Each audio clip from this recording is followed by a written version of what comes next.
یہ سارے کے سارے کام ہوں گے، ہمارا اللہ سے تعلق ہوگا، آنے والی آندھی وہ رکے گی، ہمارا تعلق اللہ سے مضبوط ہوگا، آنے والی مصیبت وہیں رک جائے گی، ہمارا تعلق اللہ سے مضبوط ہوگا تو پریشانیوں کا سلسلہ ہوتا چلا جائے گا، راستہ بنے۔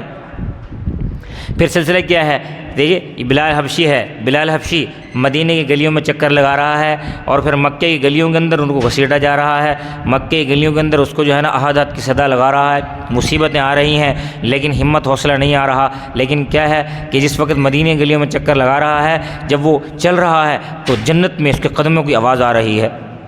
کیوں آ رہی ہے؟ تعلق اس کا اللہ سے ہے، جب اللہ سے تعلق ہوگا پھر جنت بھی ہماری ہوگی، جب تعلق اللہ سے ہوگا جنت کی ساری نعمتیں ہماری ہوں گی۔ فرمایا کہ جب تعلق اللہ سے کمزور ہوگا نا پھر جنت نہیں ہوگی، پھر راستہ کچھ اور ہوگا، معاملہ خراب ہوتا چلا جائے گا۔ تو بات عرض کر رہا کہ یہ جو دن ہے،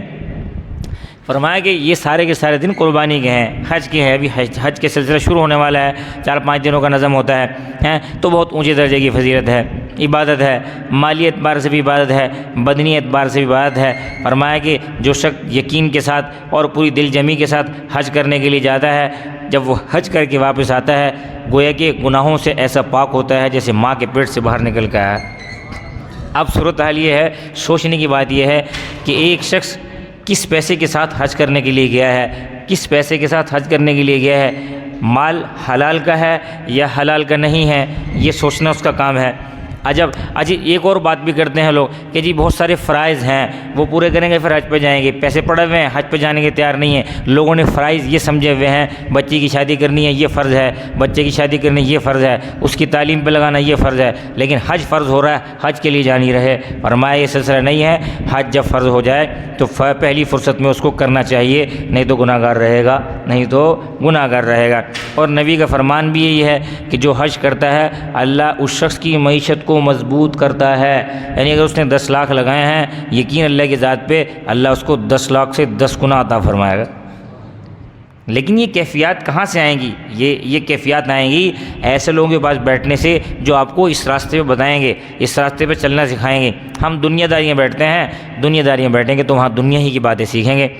ایک دوسرے کی باتیں کریں گے، ایک دوسرے کی غیبت کریں گے۔ اس کا نقصان کیا ہے کہ ہم جب غیبت کریں گے تو سیاہی جو ہے نا ہمارے دل پہ لگتے چلی جائے گی، اس کا نقصان یہ ہوگا نماز پڑھنے کی کیفیت چلی جائیں گی اور پھر دین کی باتوں میں ہماری دلچسپی کم ہوتی چلی جائے گی، بہت دور تک راستے خراب ہوتے چلے جائیں گے۔ ابھی جو دن چل رہے ہیں یہ دن قربانی کے ہیں، قربانی کرنی ضروری ہے۔ نبی کریم صلی اللہ علیہ وسلم نے مدینہ منورہ میں 10 سال قربانی کی۔ بہت سے لوگوں کے ذہن میں سوال آتا ہے نبی نے قربانی کی ہے یا نہیں؟ نبی کریم صلی اللہ علیہ وسلم نے قربانی کی ہے۔ اکثر 2 مینڈے نبی کریم صلی اللہ علیہ وسلم قربانی کیا کرتے تھے اور آپ صلی اللہ علیہ وسلم فرمایا کرتے تھے جو شخص صاحب نصاب ہے اگر وہ قربانی نہیں کر رہا ہماری عیدگاہ میں نہ آئے، ہماری عیدگاہ میں نہ آئے۔ اور رہی بات یہ ہے کہ کسی کا حق ادا کیا ہے نہیں، یہ ذمہ داری بھی ہے، اگر بہن کا حق دینا ہے تو وہ ضرور دینا چاہیے، بھائی کا حق دینا ہے وہ ضرور دینا چاہیے۔ ایسے ہی اگر کسی کا کوئی اور معاملہ ہے جہاں تک ہو سکتا ہے کرنا چاہیے تاکہ جو ہے دنیا کے اندر ہی سارے کے سارے معاملے حل ہوتے چلے جائیں اور انشاءاللہ اس سے راحت ہوگی۔ بلکہ اس کے علاوہ بھی کسی کے ساتھ بھلائی کرنا ہے تو اس کا کر لینا چاہیے۔ اب جس طرح قربانی کے دن ہیں بہت سے ایسے لوگ ہیں محلے میں کہ مہنگائی کی وجہ سے وہ قربانی نہیں کر سکتے، تو ہمیں چاہیے ہم ان کے گھر میں گوشت پہنچائیں۔ اب چونکہ کنسیپٹ بڑا عجیب بن چکا ہے،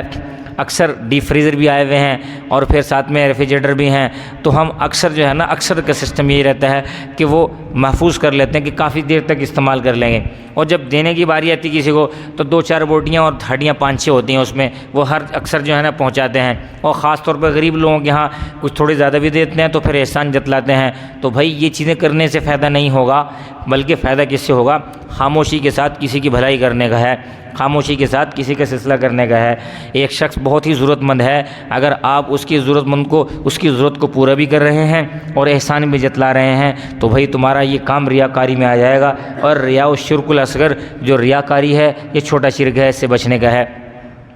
جہاں تک ہو سکتا ہے۔ فرمایا کہ مسلمان کے لیے اچھا ہی سوچتا ہے، ایک مسلمان بھائی دوسرے مسلمان کے لیے وہ سوچے جو اپنے لیے سوچ رہا ہے، خیر ہی کی کیفیات ہوں گی۔ فرمایا کہ جو قربانی ہے وہ کریں اور کوشش یہ کریں کہ ایسے لوگوں کے یہاں پہنچائے جن کے یہاں قربانی کا سلسلہ نہیں ہے، تاکہ ان کے دل میں یہ نہ آئے کہ ہمارے ہمسایوں نے یا کسی اور دور کے لوگوں نے ہمیں یاد نہیں رکھا، یاد کر لینا چاہیے، اور جہاں تک ہو سکتا ہے ضرور کرنا چاہیے۔ یہ تو ایسی چیز ہے صدقہ خیرات کے اندر آئے گی۔ آپ اگر کسی کے ساتھ بھلائی کا معاملہ کریں گے، اس کے کھانے کا نظم کریں گے، اللہ تعالیٰ اپنے خزانہ غیب سے آپ کے کھانے کا نظم فرمائے گا۔ اور فرمایا جو صاحب نصاب ہے وہ قربانی نہیں کر رہا ہے تو فرمایا اس کے ذمہ رہے گی۔ اور پھر یہ جو دن ہیں ان دنوں میں، یعنی 3 دن ہے قربانی کے، 10، 11 ہیں اور 12، ان 3 دنوں میں اگر کوئی شخص صاحب نصاب ہو جاتا ہے اس کو فوراً قربانی کرنے کا ہے۔ اور اگر ایک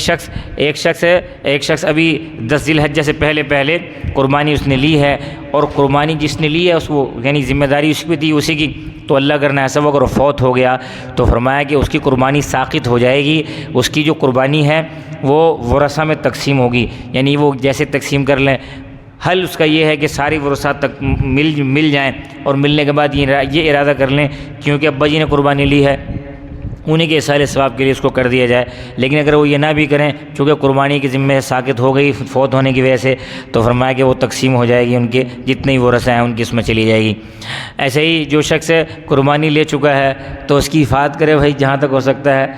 اس لیے کہ یہ دن ایسے ہیں کہ بہت سے بیچارے بہت ہی ضرورت مند لوگ ہیں، یہ چور و چکی ہوتے ہیں، یہ زیادہ ضرورت مند ہوتے ہیں، جو ڈاکو ہوتے ہیں یہ بہت زیادہ ضرورت مند ہوتے ہیں، اور یہ لوگ جو ہے نا دوسرے لوگوں کا مال کا نقصان کرتے ہیں اور اپنا بھی نقصان کر لیتے ہیں آخرت کا۔ اگر اسلامی حکومت ہو ان کو جرأت نہ ہو کہ ایسا کام کریں،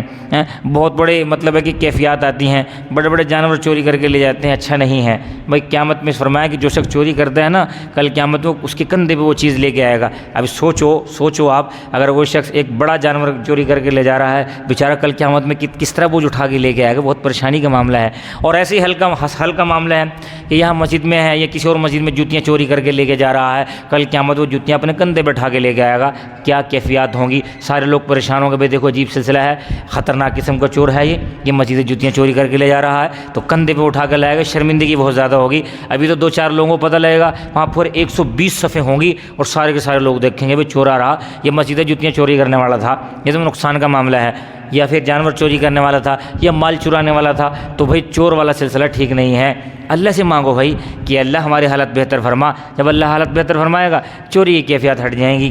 اور پھر اللہ سے مانگنا چاہیے، اللہ سے مانگنے سے ساری کی ساری کیفیات میں انشاءاللہ خیر ہوگی، اور پھر اللہ ایسے مال عطا فرمائے گا، خود بھی اوروں کو بھی دے گا وہ، یعنی اوروں کو بھی دینے والا۔ اللہ سے یہ مانگو کہ اللہ یہ ہاتھ ایسا نہ ہو بلکہ ہاتھ یوں دینے والا ہو، فرمایا جو ہاتھ دینے والا ہے وہ لینے والے سے افضل ہے۔ نبی کریم صلی اللہ علیہ وسلم نے فرمایا کہ قربانی کی ہے عید کے دن، عید الاضحیٰ کے دن، اور فرمایا ایک قربانی اپنی طرف سے کرتے تھے اور ایک قربانی امت محمدیہ کی طرف سے، جو لوگ غریب ہیں ان کی طرف سے کرتے تھے۔ فرمایا کہ غربت کا سلسلہ آج کے نہیں ہے، بہت پرانا ہے بھائی، سلسلہ ایسے ہی ہے، کوئی امیر ہے، غریب ہے، درمیانی درجے کا ہے، ہر ایک اپنے اعتبار سے جو ہے نا قربانی کر لے۔ ہر کوئی شخص عقیقہ کرنا چاہے قربانی کے حصوں کے ساتھ وہ بھی کر سکتا ہے کہ وہ قربانی کے ساتھ عقیقے کا سلسلہ کر لے۔ ایسے ہی جو بڑی قربانی ہے اس میں 7 لوگ حصے میں شامل ہو سکتے ہیں، 8 نہیں ہو سکتے، اور بڑی قربانی میں اگر 2 لوگ بھی مل کے اگر اس کو لینا چاہیں آدھا تو وہ بھی کر سکتے ہیں۔ 3 لوگ مل کے بڑا قربان جانور ہے اس کو تقسیم کر لیں 3 حصوں میں، پیسے اکٹھے برابر کر دیں تو وہ بھی کر سکتے ہیں، تو یہ سلسلہ ہے۔ اور ایسے ہی اللہ تعالیٰ توفیق عطا فرمائے، اور جو غریب لوگ ہیں اللہ ان کو توفیق عطا فرمائے، ان کے اوپر تو قربانی ہے ہی نہیں بھائی۔ اگر ایک شخص نے، اگر وہ غریب ہے، قربانی کے لیے پیسے بنا لیے، قربانی لے لی، اگر اس کی وہ قربانی گم ہو گئی یا کوئی چوری ہو گئی یا کوئی بیماری کی وجہ زد میں آ گئی، دوبارہ قربانی لینے کی ضرورت نہیں ہے، چونکہ وہ غریب ہے پہلے بھی اس پہ نہیں ہے، تو اس کے لیے خیال کر لینا چاہیے۔ لیکن بہت سے لوگ اور بھی ہیں دل میں آتی ہے کہ پھر لے لوں، تو پھر لے لی، تو پھر اس نے اپنی ذمہ داری میں خود ذمہ داری میں لی ہے۔ جب نفل شروع کریں نا نفل تو پھر واجب ہو جاتے ہیں، ان کو پڑھنا ضروری ہو جاتا ہے۔ ایک شخص غریب ہے اس کی ذمہ ہے ہی نہیں قربانی، تو جب اس نے قربانی لے لی تو پھر واجب ہو گیا، اس کو قربانی کرنا ضروری ہے۔ اور اگر امیر آدمی ہے اس کی قربانی گم ہو گئی، اس کے لیے دوبارہ قربانی لینا ضروری ہے، اس لیے کہ وہ امیر آدمی ہے، اس کے اوپر تو واجب ہے۔ اور پھر خدا نہ خواستہ پہلی بھی مل گئی تو اس شخص کے لیے فقط ایک ہی قربانی ہے، دوسری قربانی نہیں، اس لیے کہ فقط ایک قربانی کا اس کا سلسلہ ہے، دوسری کا نہیں، چٹی تھوڑی ہے اس کے اوپر۔ اللہ تعالی ہمیں توفیق عطا فرمائے، ذوق شوق سے قربانی کریں۔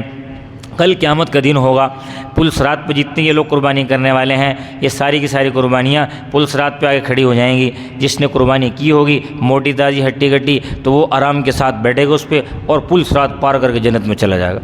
کون کون جانا چاہتا ہے بھائی اس جنت میں؟ پل صراط کون کراس کرنا چاہتا ہے؟ اللہ تعالیٰ سب کو قربانی کرنے کی توفیق عطا فرمائے۔ بڑی راحت کی بات ہے۔ اب سوچتے ہیں یہ چھوٹے چھوٹے بچے نا، آپ یہ بیٹھے ہیں، اب چھوٹے چھوٹے